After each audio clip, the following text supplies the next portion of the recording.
ब्रेकनंतर शिक्षणाच्या वाटा या आमच्या विशेष कार्यक्रमात आपलं पुन्हा एकदा स्वागत. प्रेरणा, मला आता तुला प्रश्न विचारायचा आहे. तू म्हणालीस की हा जो पॅटर्न आहे तो वैध आहे, पण मग हा वैध असलेला पॅटर्न कोणकोणतं विद्यापीठ आणि परीक्षा मंडळाशी संलग्न आहे? हा पॅटर्न आपण 11वी-12वीचा विचार केला किंवा 8वी 9वी 10वीचा विचार केला तर महाराष्ट्रासाठी आपण विचार करतोय तर 8वी 9वी 10वीसाठी आपलं जे SSC बोर्ड आहे त्याच्याशी संलग्न असलेला हा अभ्यास पॅटर्न आहे. त्याच्यामध्ये भलेही प्रायव्हेट इन्स्टिट्यूशन्स असतील तरी ते शासन मान्य आहेत. 11वी-12वीचा विचार करतो आपण त्यावेळी higher secondary education providers private sector असलं तरी हे शासन मान्य आहे. आणि आपण ज्यावेळी डिग्री कोर्सेस आणि पोस्ट ग्रॅज्युएशन डिप्लोमाज और कोर्सेसचा विचार करतो त्यावेळी त्या पर्टिक्युलर युनिव्हर्सिटीज ज्या संलग्न आहेत या विषयाशी. इथून पुढच्या काळामध्ये अशा पद्धतीचं शिक्षण पॅटर्न राबवता येणं शक्य आहे का? हो, नक्कीच राबवता येणं शक्य आहे. आज आपण ज्यावेळी शिक्षण आणि शैक्षणिक क्षेत्राचा विचार करतो तर फक्त ज्युनियर सायन्स कॉलेज म्हणूनच नाही, ज्यावेळी आपण डिग्री कोर्सेसचा विचार करतो, पोस्ट ग्रॅज्युएशन और बाकीच्या डिप्लोमा कोर्सेसचा विचार करतो. आता शिक्षण हे जागतिक पातळीवरती गेलेलं आहे. मी मुंबईत बसून फॉरेन युनिव्हर्सिटीजचे डिस्टन्स लर्निंग प्रोग्राम्स घेऊ शकते. जॉब करत असतानाच किंवा साईड बाय साईड एक कोर्स सुरू असताना मला ॲडिशनल स्किल्स डेव्हलप करायचे स्वतः, तर या फॅसिलिटीज आपण इझिली आज अवेलेबल आहेत. आणि इथून पुढच्या काळामध्ये आणखीन इफेक्टिव्हली जर स्किल डेव्हलपमेंट करायचं असेल तर सर्व क्षेत्रात काम करणाऱ्या विद्यार्थ्यांसाठी डिस्टन्स लर्निंग प्रोग्राम हा मोठ्या प्रमाणावर राबवला गेला पाहिजे. आणि शासनाचा थोडासा बूस्ट मिळाला या गोष्टींसाठी तर हे आणखीन जास्त इफेक्टिव्ह होईल. तसं पाहिलं तर लातूर पॅटर्नने शिक्षण क्षेत्रामध्ये एक बेंचमार्क निर्माण केलेला आहे. तशाच पद्धतीने आता डिस्टन्स लर्निंग एज्युकेशन सुद्धा निर्माण करणार आहे का? हो, नक्कीच. आमचा मानस तोच आहे. पाठीमागे आमची परंपरा आहे. आम्ही यशस्वी विद्यार्थ्यांना यशस्वी वाटचालीसाठी त्यांना पुरेपूर मदत केलेली आहे. ज्यावेळी इतर ठिकाणी 10वीची परीक्षा होते, आपण लातूर सोडून ज्यावेळी विचार करतो त्यावेळी 10वीची परीक्षा झाल्यानंतर 3-4 महिन्यांचा काळ असा असतो जो की विद्यार्थी सुट्ट्या एन्जॉय करत असतो. आणि मग बघता बघता जून येतो, ॲडमिशन्स होतात, जुलै ऑगस्टमध्ये कॉलेज सुरू होतं, मार्चमध्ये संपते, 11वी संपून जाते. आणि त्याच्यानंतर मग 12वी सुरू होते, एप्रिल मे आणि पाहता पाहता फेब्रुवारीमध्ये बोर्डाची एक्झाम येऊन जाते. आम्ही लातूर पॅटर्नमध्ये थोडासा पूर्वीपासून ओपन क्लासरूम कोर्सेससाठी सुद्धा वेगळा पॅटर्न राबवला. 10वीची परीक्षा संपल्याच आमचा 11-12चा पॅटर्न सुरू होतो. मग आता डिस्टन्स लर्निंग प्रोग्राम ज्यावेळी आपण open classroom programme successfully arrange करू शकलोय तर प्रोफेसर्स जे शिकवत आहेत विद्यार्थ्यांना, जे त्यांच्या कॉन्टॅक्टमध्ये आहेत, जेव्हा आम्ही एज्यू रिलायन्स लातूर पॅटर्नचा विचार करतो आमच्याकडे स्वतःचा 85 लेक्चरर्सचा स्टाफ आहे. मग सामान्य असो अतिसामान्य असो सर्व विद्यार्थ्यांना शिक्षक हे वेगवेगळ्या पद्धतीने शिकवतात आणि त्यांना माहिती आहे की कोणाला काय हवंय, कोणासमोर कुठल्या पद्धतीने विषय गेल्यानंतर तो त्यांना समजू शकतो. मग ज्यावेळी आम्ही मटेरियल निर्मिती केली आहे किंवा ऑनलाईन कोर्सेस प्रोव्हाइड केलेत त्यावेळी पण आम्ही या गोष्टीची काळजी घेतलेली आहे की सर्व विद्यार्थ्यांना त्या पद्धतीने त्यांना हवं त्या पद्धतीने त्यांच्यापर्यंत पोहोचावं. मग त्या पद्धतीनेच सगळा प्रोग्राम डिझाईन केला गेलेला आहे. जर आम्ही open classroom programme successfully arrange करू शकलोय तर नक्कीच आमची अशी अपेक्षा आहे की डिस्टन्स लर्निंग प्रोग्राम पण आम्ही यशस्वी करू. प्रेरणा, डिस्टन्स लर्निंग एज्युकेशनमध्ये मुलांना काय अडचणी येऊ शकतात किंवा काय चॅलेंजेस असू शकतात त्यांना? डिस्टन्स लर्निंग प्रोग्रामचा जसा फायदा आपण म्हणतो की हव्या त्या ठिकाणी हव्या त्या वेळी विद्यार्थी अभ्यास करू शकतो, तोच एक ड्रॉबॅक पण असू शकतो ह्या शिक्षण पद्धतीचा. कारण आपण ओपन क्लासरूम प्रोग्राम ज्यावेळी फॉलो करतो त्यावेळी प्रत्यक्ष शिक्षक हा विद्यार्थ्याच्या कॉन्टॅक्टमध्ये असतो.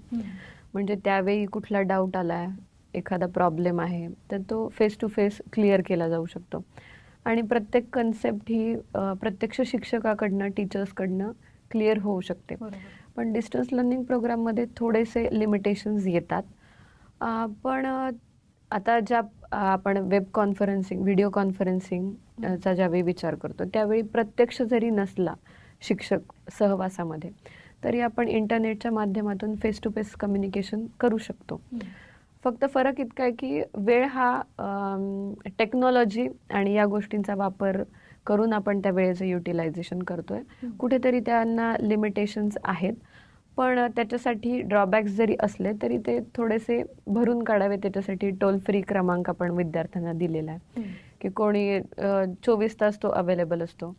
विद्यार्थी घरी, कॉलेजेस आणि त्याचे ओव्हरऑल रुटीन संपल्यानंतर ज्यावेळी अभ्यासाला बसतोय सेल्फ स्टडीसाठी आणि अचानक त्याला एखादा डाऊट आलाय, तर तो टोल फ्री क्रमांक जो आहे त्या क्रमांकावरती डायरेक्ट त्याच्या फॅकल्टीशी संपर्क करू शकतो, त्यांना प्रश्न विचारू शकतो आणि फोनच्या माध्यमातून स्वतःचे डाऊट क्लिअर करू शकतो.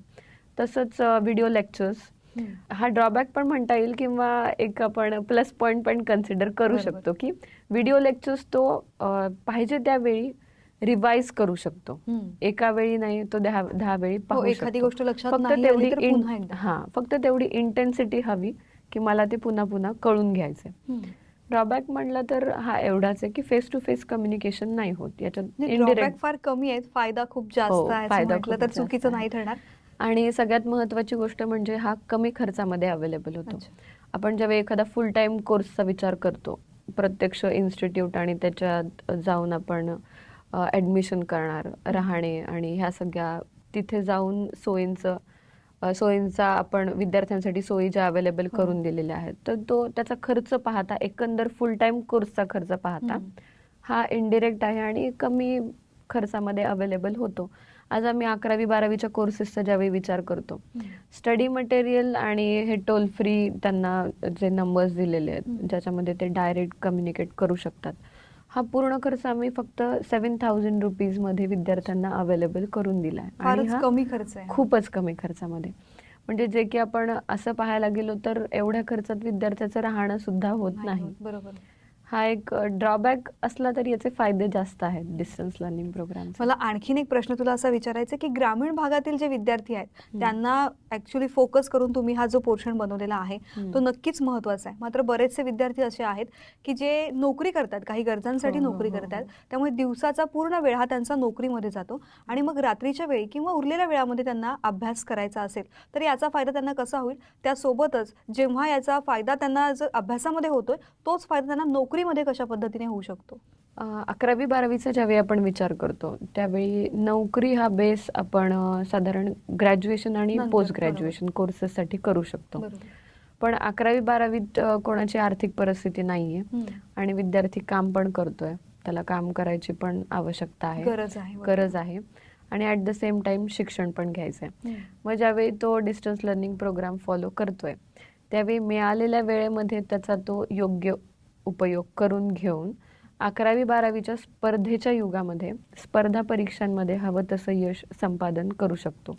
आणि मग हे यश मिळाल्यानंतर हवं ते इंजिनिअरिंग कॉलेज, हवं ते मेडिकल कॉलेज, हे त्याचं it's like dream come true. आणि मग याचा उपयोग करून घेऊन 11वी-12वीसाठी हे युटिलायझेशन होऊ शकतं. पण आणि आपण ज्यावेळी डिग्री कोर्सेस आणि पोस्ट ग्रॅज्युएशनचा विचार करतो त्यावेळी हल्ली आपण स्किल डेव्हलपमेंटच्या बाबतीत बरंच काही बोलतो. आपलं गव्हर्नमेंट पण बूस्ट आपल्याला प्रेरणा देत आहे स्किल डेव्हलपमेंटसाठी.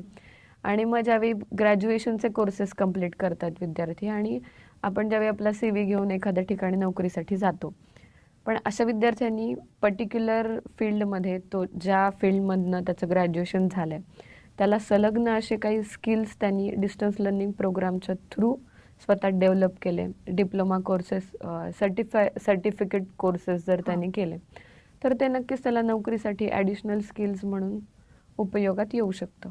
नक्कीच प्रेरणा, तू आमच्या कार्यक्रमात आलीस आणि आम्हाला इतकं छान मार्गदर्शन केलंस.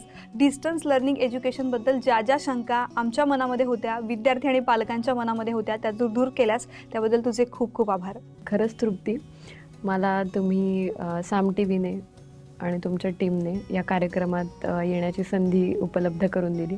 खरं तर शिक्षणाच्या वाटामध्ये बरेच दिग्गज मंडळी शैक्षणिक क्षेत्रातले येऊन गेलेले आहेत आणि कंपॅरेटिव्हली माझा अनुभव आणि वय पण कमी आहे, पण मला ही संधी मिळाली त्याबद्दल मी साम टीव्हीचे मनापासून आभार मानते. शिक्षणाच्या वाटा या आमच्या विशेष कार्यक्रमात आज इथेच थांबतीये. नमस्कार.